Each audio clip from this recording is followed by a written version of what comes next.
Hello, everybody. Today, we're going to talk about smoke damage claims. It's an urgent, highly relatable issue for wildfire survivors, obviously current in today's environment. Many homeowners don't realize that smoke damage is often excluded or disputed, even though it makes homes unlivable. We're going to also touch on post-disaster rate hikes, where insurers deny claims, and then raise premiums, highlighting the need for stronger policy protections. Today, we are joined by Carmen Balber, the Executive Director of Consumer Watchdogs, where she spent the last 20 plus years fighting on behalf of consumers and advocating on issues related to insurance, healthcare, environment, and privacy. Consumer Watchdog has done an incredible job in holding insurance companies accountable, the insurance company accountable, and in passing initiatives with the voters have saved over $150 billion in auto insurance rates for the consumers and insured here in the state of California. So welcome, Carmen. It's great to have you. Thanks for all your great work. Thanks, Brian, and thanks for your kind words. It's good to be on the podcast talking about this important issue.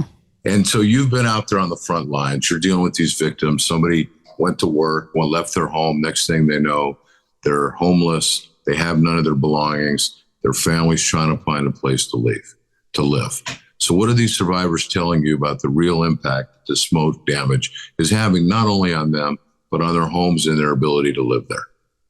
Well, this is one of those that it kind of takes folks by surprise, because as we saw in LA after these recent fires, but across the state over the past decade, some people are relieved to find after the smoke clears from a wildfire that their home is still standing. Their neighbors may have lost the whole structure, but their home is still there, and they think they are lucky. It was a gift from God, only to find out later that getting smoke damage claims paid can often be harder than replacing your whole home. And so it's a real financial toll for homeowners who are maxing out credit cards, tapping into retirement accounts, relying on friends and family in order to find somewhere to live and start addressing the damage in their home when their insurance company won't pay. It's an emotional toll, like it is for any wildfire survivor, because they're exhausted and they're fighting with their insurance company at the same time. And ultimately, it could even be a health toll if they don't get that cleaned up. Yeah. Tell us about putting aside all the emotional distress, the financial impact, the loss of enjoyment of a home, what are the long-term risks for smoke exposure to toxins and things associated with these fires for these residents? So there's the obvious, which is the smoke, the soot, the ash. All of that is just particulates that we in Los Angeles know is very bad for your lungs, right? But there's the broader implications, because when the fire is burning, things are burning and releasing toxins into the air and in your home. They're settling into the surfaces, into your couch, everywhere, and that creates real safety risks. We're talking about cyanide and formaldehyde and lead and asbestos and all of these other carcinogens. And in the wake of these LA fires, this was compared to breathing in the toxins from the burn pits in Iraq. It was compared to what the first responders after 9/11 had to deal with. And the results are very well documented. Folks in the wake of fires have experienced everything from immediate harm, like your eyes are burning and you're coughing and your mouth is burning, to serious long-term health effects from respiratory illnesses to increased incidences of cancer. So this is a real damage. Well, putting aside, the obvious risk of the health of the residents, what have you been told by these residents? They have insurance. They say, well, I have all this smoke damage. That's covered on my insurance policy, right? What are people's experiences, and what trouble are they having with this? The trouble folks are having is really extreme. It varies insurance company to insurance company, and sometimes even adjuster to adjuster. But we're hearing the same complaint time and time again. Californians whose homes are still standing but have significant smoke damage can't get those claims paid in full by the insurance company.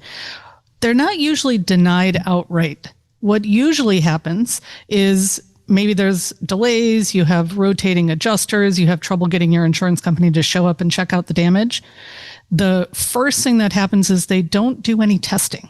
Instead, they send an inspector out. They do a cursory view of your house. They might take a few pictures, but they don't go up into the attic. They don't check the HVAC. They don't go into your garage or even open the drawers where you could tell them that the soot and ash has settled into all of your belongings. And then they come back with a lowball quote. So they're not refusing to clean up entirely, but we spoke to a homeowner who got a $26,000 check from their insurance company when the private adjuster they hired came back with a $150,000 bill to both clean up and replace some items that could not be cleaned because they were so contaminated. Has it been your experience from people that are victims this time in these recent fires that except for the soot and ash claim and the smoke damage, that the insurance companies are paying the other parts of the claims, additional living expenses and things such as that? No. And again, I cannot paint the entire insurance industry with a bad brush. Obviously, some people are getting their claims paid and some adjusters are doing the right thing.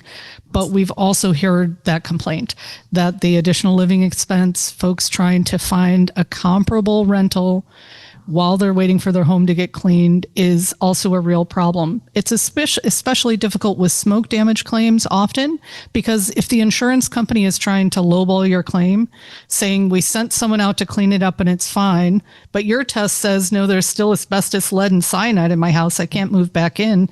You have a dispute with the company about whether or not you should even be out of your house anymore. So that's a problem folks who lost their home experience, but also smoke damage. Well, let's talk about the smoke damage on that, following up on that point. There's a recent case in California, February of 2025, Caribbean case, which dealt with the applicable coverages for this exactly smoke and soot damage. In that case, the homeowner the fire didn't burn their house, but the soot and the ash came into their house, came about their house, caused numerous problems for them. The insurance company came out, saw the problem, gave them a check for $4,300 less than deductible. They had an independent person that did an estimate, and that estimate, the cleanup, was more than $35,000. They went back to the insurance company, and the insurance company said, well, you need to show direct physical loss to the property. And in that case, they actually appealed it, and the court stated that the damages must result in some injury to or impairment of the property, and finding that the debris was easily cleared or removed. And the court concluded that the presence of the soot and debris alone does not constitute direct physical loss of the property within the meaning of the policy. The court also emphasized that direct physical loss of property requires a distinct, demonstrable physical alteration of property, which really, for 6 years in California, the law had been well settled that any peril, like a fire, that causes physical loss or damage for purposes of a property insurance claim, when a peril changes the surface of the property or causes it to be hazardous or unstable or unusable, is in fact covered. Now, that court, we believe, misconstrued the well-established law and made it a battle of experts. And the court found that fire damages, even if temporarily remediated by the policyholder, would not constitute physical loss of physical damage. And that court, like the and other planet case, were not favorable to the insured. The Supreme Court denied the review or depublication of the case, and now the law is, it seems to me, arming the insurance company with more weapons to fight these claims. What is your experience on that these days? I think that's a real fear out there from folks who have passed the stage of negotiating with their insurance company and did in fact have to hire an attorney to represent them and argue those facts in court. As a consumer advocacy organization, we think that decision was wrong. We were one of the organizations that sought to get it depublished, unfortunately unsuccessfully, and ultimately think another case is going to percolate up to create a conflict that finds the right solution, and then we'll have to have a resolution, right? But in our minds, the bottom line is that California law very explicitly says a standard fire insurance company covers all loss by fire. And there is no question that you cannot live in your home if the toxins make it unlivable. And that's the standard that many insurance companies continue to follow in California, that we are hearing folks getting their claims paid, and believe both the law and the insurance commissioner need to hold the companies to that standard. What do you think the homeowners today should know about documenting and filing these type of claims with their insurance companies? The number one thing is that first word there, actually document. Write down every conversation, record them if you can, get responses from your insurance company in writing, not just on the phone, because the record of your interactions with the insurance company are so important. Another big recommendation is, don't take the insurance company's first offer at face value. If the company has not tested, consider paying for that testing up front, because when you are armed with evidence that there are in fact toxins in your home, the insurance company is going to have to give it a second look. And we also always tell folks to be there when their insurance adjuster is taking a look at the loss, because you will be able to point things out that they may be inclined to not notice or inadvertently miss. So Carmen, based on the people that you've been talking to and trying to help, what are they telling you? What are the insurance companies using to justify denying these claims? I think it often comes back to it not being an outright denial.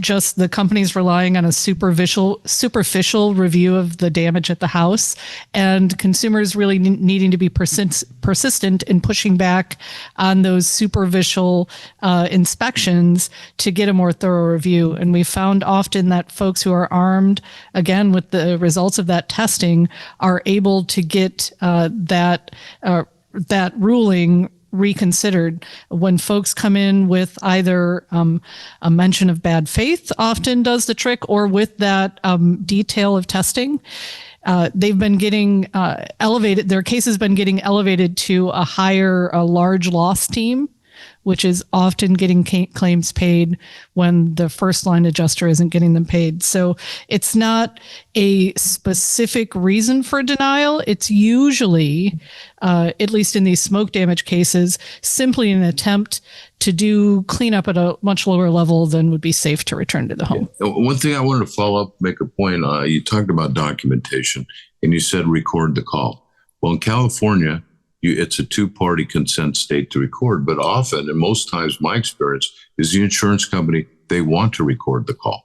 So the insurer should insist and say, well, by your common practice, or we want to record this call, and they probably can do it too. So you make sure you do that up front. So are there certain communities or homeowners that you've seen are more vulnerable to the denial or underpayment of these claims? I think we see denial and underpayment in every community, but the real differentiating factor is if you are lowballed, whether or not you have the time and financial resources to push back. And that's where the real disparities come in. If you do not have the financial resources or the time because you have to go to work instead of spend 8 hours on the day with your insurance company, you end up being forced into a situation where you need to be paid something.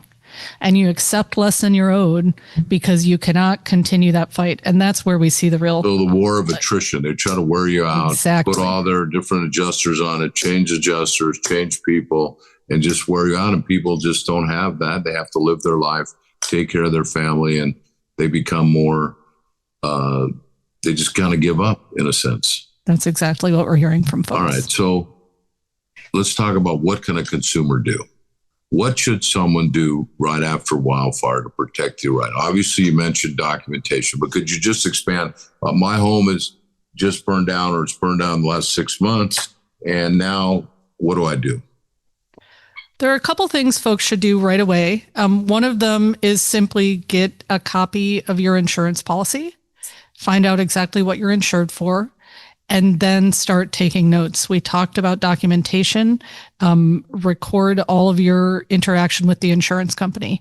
A key one is that as soon as your insurance company is looking to send an inspector to the property, you should go with them to make sure you're there and that they get evidence of all of the damage.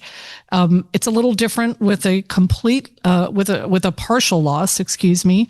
If you have a partial loss, a really important thing for homeowners to do right away is make sure that they prevent any further damage from happening. So for example, if there's a hole in your roof, the insurance company has to pay to fix the hole in your roof.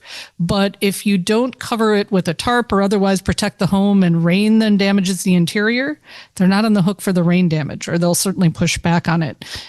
So make sure no further harm is done to your home, but at the same time, don't start the cleanup until the insurance company sees what's really gone wrong. Okay. That's good. So what is the reality of this whole insurance situation? Are the people just wait around and they're going to get paid, or are they going to delay them and take as long as they can? I think we see both sides of that coin. Does it matter who the insurance company is, or does it matter who the adjuster is, or where you live, how much your loss is? Are there anything that kind of drive that decision based on what you've seen? That's a really fascinating question. There is a grassroots organized group in Altadena called Eaton Fire Survivors Network. And they started as, just a community WhatsApp group that turned into a large organization after the fires when they realized they were all helping each other. And they noticed a very concerning trend, which was that, yes, it does in fact matter which insurance company you have. And their statistics from the members in their group, which is about 5,000 at this point, found that the FAIR Plan, the state insurer of last resort, and State Farm were the two top bad actors, where consumers were consistently not getting their claims paid. So much so that they have sent hundreds and hundreds of complaints to the Department of Insurance and urged the Department of Insurance to open a claims investigation into State Farm because so many people are not getting their claims paid in full. So there's definitely disparities between insurance companies. I will just caution that doesn't mean every single policyholder of one company doesn't get paid and every policyholder of another does. There's always discrepancies. Well, my experience is that the company does matter, and certain companies are more willing to pay claims than other companies. Yeah. So you bring up State Farm, and we know they're a big player. Are you up to speed on the numbers? What are the payouts? What are they reserved on State Farm? So the big secret about State Farm is that, yes, they have over $7 billion in claims that they have said that they owe in California. They've paid about half of that out so far, and they're using that huge loss number as justification for the 30% rate increase they're trying to get out of the Department of Insurance. But what they're not telling everyone is their parent company in Illinois is paying almost all of that amount. And so the local State Farm subsidiary is doing just fine. And so that's the real, it's the real secret of what's going on with State Farm. Their parent company has hundreds of billions of dollars in the bank, $240 billion in assets, $140 billion in surplus alone. Yet the company is crying poverty. And there's just a real discrepancy for those homeowners who have been paying into their premiums for years, if not decades, thought their insurance would be there when they needed it. State Farm is now not paying those claims, simultaneously looking for a rate hike. Yeah, I kind of look at it, they're kind of like they give you an umbrella when it's sunny out, and when it rains, they take it away. Yeah. And, you pay all these premiums for all these years, and you never think you're going to have a fire claim. And all of a sudden you need to make a claim, and you've paid for all these years, 30-year insurers, more. And it's like they don't know you and they don't understand what happened. But on this State Farm and these other large companies, isn't a large percent of that risk reinsured with other companies that they don't even pay that? Absolutely. And that's why the local State Farm affiliate isn't really paying most of these fire damages, because their parent company is their reinsurer and the parent company is on the hook for most of those damages. That's happened with most of the large companies in California, that a large portion of those losses will be paid by their reinsurance company. And that's why they buy it for the worst case scenario like this was. Isn't that what insurance is? The definition of protection when you need it.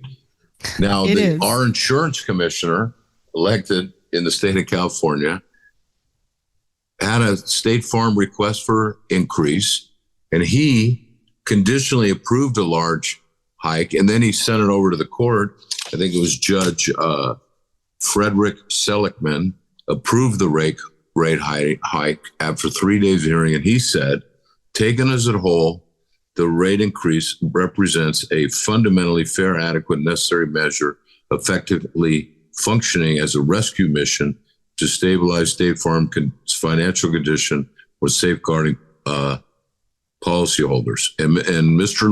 Lara adopted this, giving State Farm an average rate increase of 17% for homeowners, 15% for renters in condos, and 38% on all rental dwellings as of June 1st, a month and a half ago.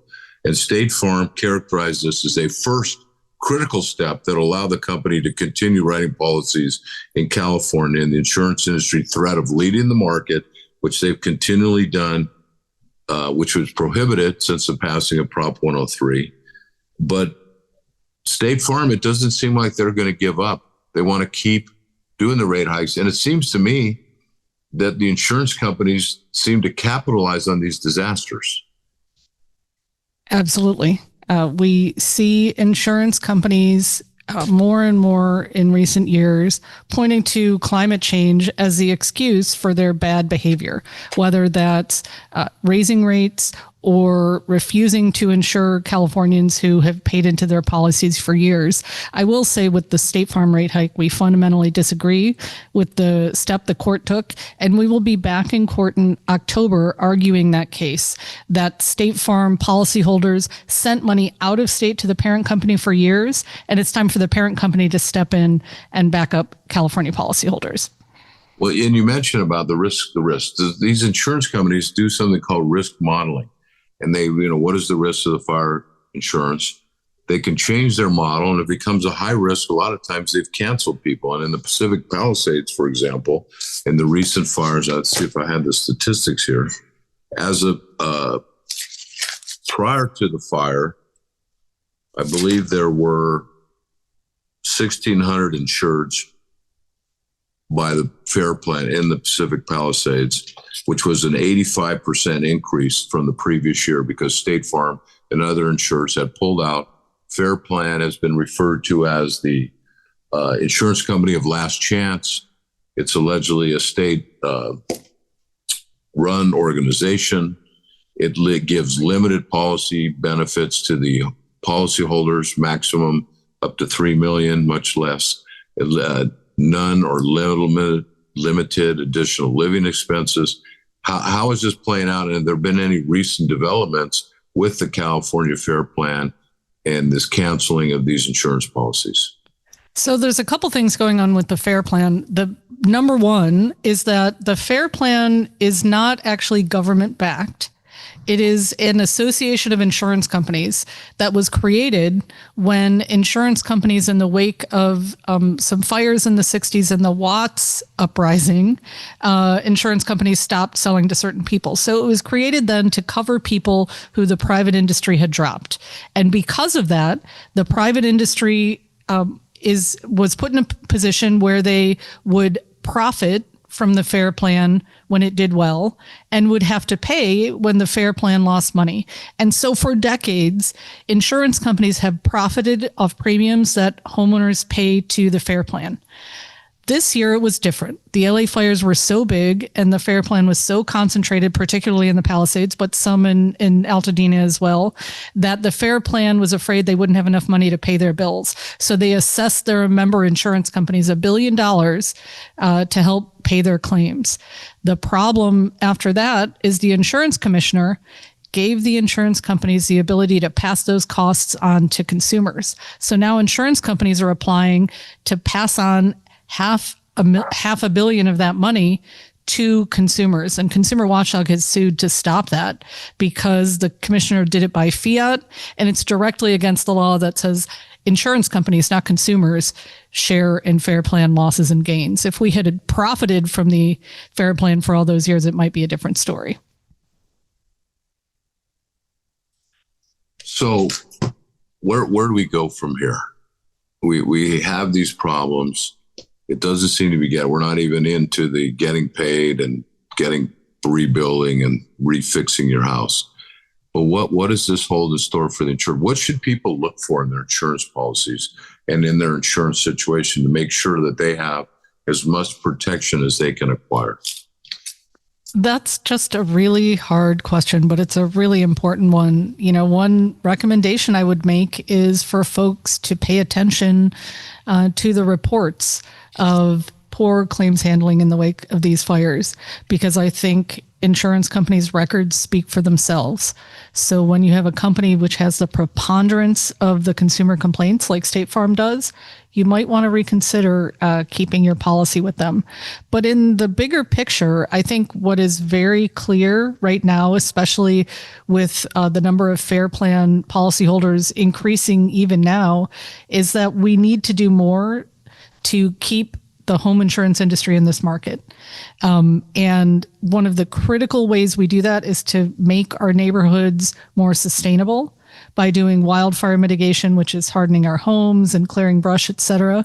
But we need incentives for homeowners to do that, because if you've got homeowners in Altadena or the Pacific Palisades saying, if I rebuild my home with all of these fire protective standards, will I get insurance tomorrow? The answer right now is nobody knows. It's a crapshoot. We need to require insurance companies to cover people who do the right thing and protect us all by putting these wildfire safety measures in place. That will mean they have to cover people who've done the right thing, and it'll start stabilizing our market and make us all safer. So what policy reforms is Consumer Watchdog currently backing or supporting that can protect fire victim survivors? Well, on top of that mandate, which unfortunately is not proposed in legislation right now, we're backing a really important law that will create a public wildfire catastrophe model. We were talking about the fact that insurance companies use models to decide who's got more wildfire risk, but those models are completely opaque. They're a black box. Nobody can see the algorithms. We have no idea if they're fair or not, or if they're accurate.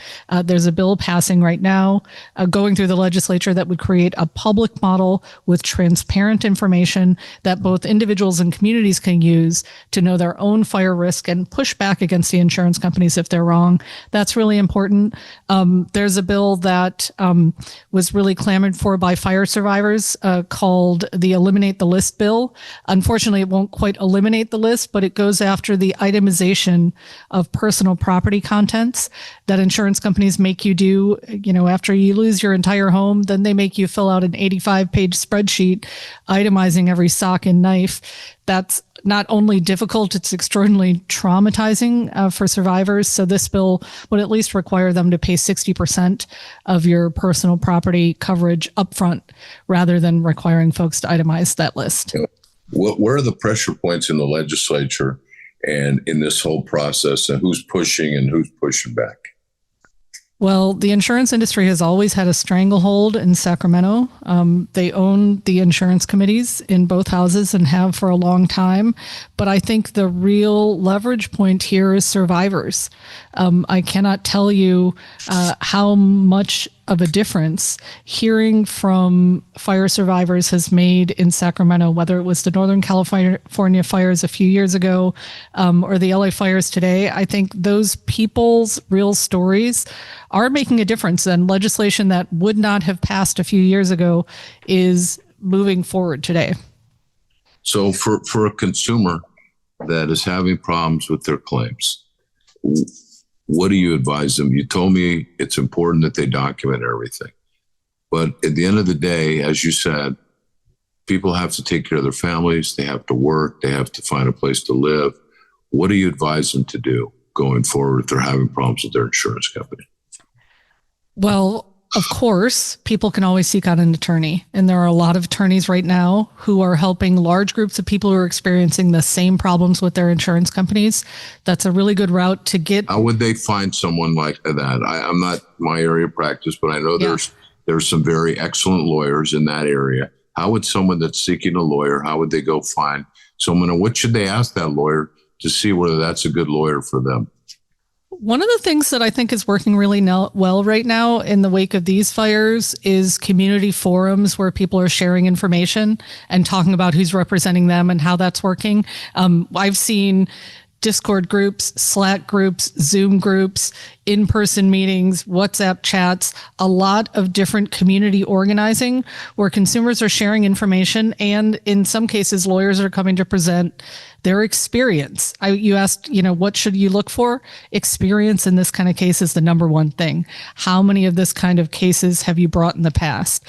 I'm not talking about necessarily, dollar amounts or verdicts, but have you successfully brought these cases to a close and gotten survivors their money back? What kind of experience do you have? But I think really the critical question I would ask the lawyers is, give me an example. Can I speak to somebody that you've represented? Mm-hmm. Because really the client is the one, eventually the lawyer's always going to tell you they did a great job, yeah. But the client is the one that's affected. And how did the lawyer communicate with them? How did the client feel the lawyer treated their case, treated them and their family? To me, that's the critical case. You want to talk to other people and you want to feel comfortable with that lawyer. What do you think about that? 100%. There is no better person to ask than a former client, I think, because what's their incentive? They're going to tell you the truth because their case is over. And so I think that's just the right testimonial, because you're right. Every attorney is going to say they did a good job. They may even think they did a good job. And maybe they did. And maybe they did. But, I do think that there's a lot of good lawyers out there that are really out there to help the victims. And I think they're available. There's opportunities to meet with them. I definitely would say anyone that's having problems should get a lawyer. I think the lawyer will help enhance the recovery. As long as they're not giving it all to the lawyer, it's going to be a win-win situation. And I think that they should do that. So Carmen, as we close here, what are your last thoughts? What would you advise to people? How should they have? We're now a little more than 6 months out for the two Eaton Palisades and all the other fires we haven't talked about where people have been affected. And what do you think people should do now and going forward? I think going forward, one of the most effective things we have seen for people is joining a community of other survivors. There are so many different things that happen in the rebuilding process that numbers means power.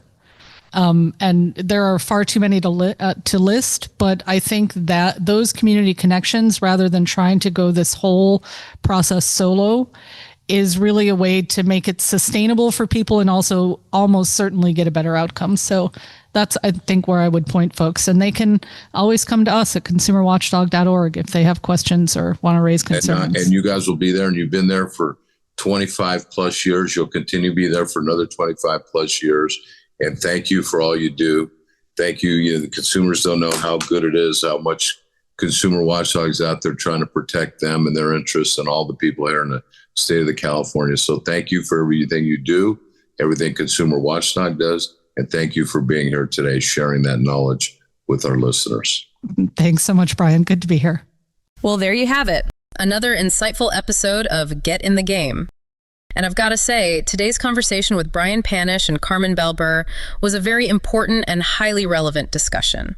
Absolutely, Becca. That was a powerful discussion. We often focus on the nuts and bolts of plaintiff law. But today, we got a meaningful look at the intersection of consumer rights and litigation strategy. And that's why I'm so glad we had the opportunity to hear from Brian and Carmen. It's eye-opening to see how their work in consumer advocacy and trial law connect. Right. And speaking of Brian, let's take a moment to talk about his background. For those of you who may not know, Brian Panish is one of the most highly regarded trial attorneys in the country. He's the founding partner of Panish, Shea, and Ravaputi, where he's dedicated his career to representing clients in personal injury, wrongful death, and catastrophic injury cases. With decades of experience, Brian has secured record-breaking verdicts. His tireless dedication to justice has earned him numerous accolades, including his recent Lifetime Achievement Award from Consumer Watchdog. Brian has truly set the standard for excellence in plaintiff law. And Carmen, what an advocate she is. Carmen Belber is the executive director of Consumer Watchdog, a nonprofit organization focused on protecting the interests of consumers and holding corporations accountable. Carmen has been a powerful voice in the fight for consumer rights, particularly in the areas of insurance, healthcare, and corporate responsibility. She has worked on major campaigns, including holding insurance companies accountable for their practices and fighting against predatory policies. Her deep commitment to consumer advocacy makes her a standout figure in the fight for fairness and transparency in industries that often overlook the average person. Absolutely. Carmen's role at Consumer Watchdog is pivotal. Her leadership has shaped the organization's approach to systemic issues in healthcare and insurance, and her insights into the challenges consumers face, especially after disasters or accidents, are invaluable for trial lawyers like us who deal with bad faith cases. She's truly dedicated to ensuring that consumers are not left to suffer under the weight of corporate greed.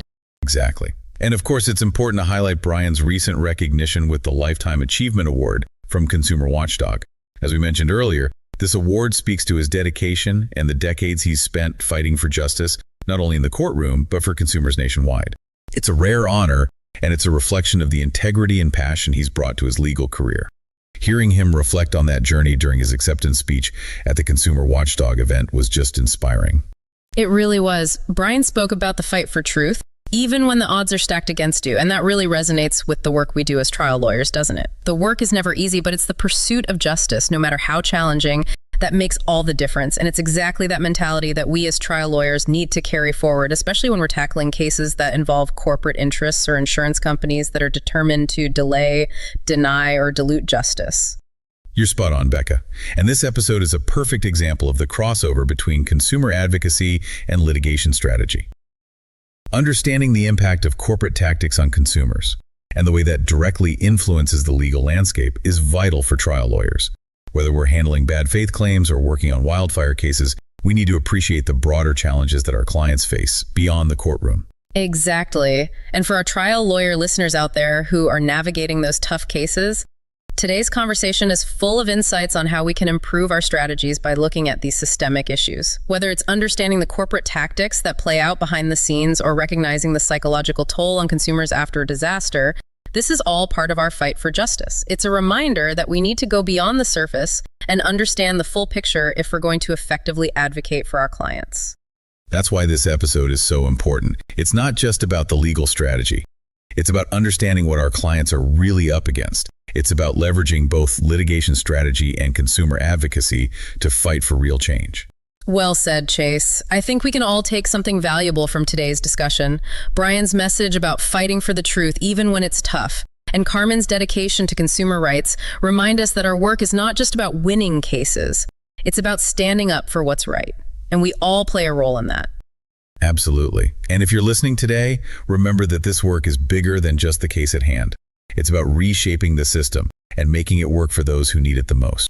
That's a wrap on today's post show. Thanks for joining us, everyone. Be sure to listen to the full episode if you haven't already, and join us next time for more of Get in the Game.